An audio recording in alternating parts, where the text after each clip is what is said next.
যদি আপনি মানুষ হন তাহলে আপনাকে মানুষত্ববোধ রাখতে হবে সব সময়, সর্বক্ষণিক চিন্তা দ্বারা বুঝতে হবে যে আপনি একজন মানুষ। তাই মানুষ হতে হলে আপনাকে আপনার ধর্মীয় রীতিনীতি অনুযায়ী চলতে হবে।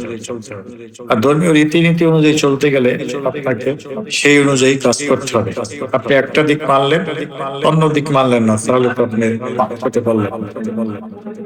আপনি যে ধর্মেরই হন, আপনার মৃত্যুর পরে স্বর্গের আশা করেন বা বেহেশতের আশা করেন, নরকের বা দোজখের আশা কেউই করেন, তাহলে আপনি স্বর্গে যেতে হলে আপনাকে হালাল উপার্জন করতে হবে, হালাল ভাবে চলতে হবে।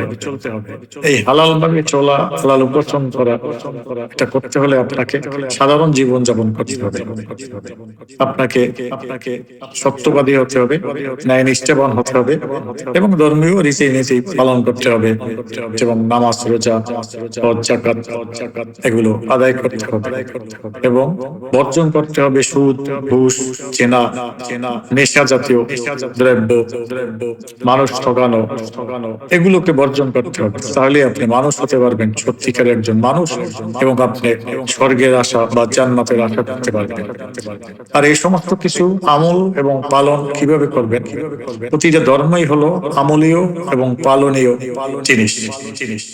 ধর্ম আপনাকে আমল করতে হবে এবং এই আমল অনুযায়ী আপনাকে পালন করতে হবে। আমল করতে হলে কি করতে হবে? আপনাকে সেই ধর্মগ্রন্থ পড়তে হবে, বুঝে শুনে পড়তে হবে।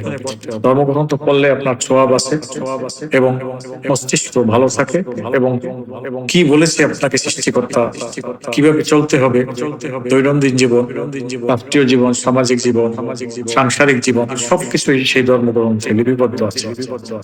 অতএব তাকে মানুষ হতে হলে মানুষের মতো আচরণ করতে হবে।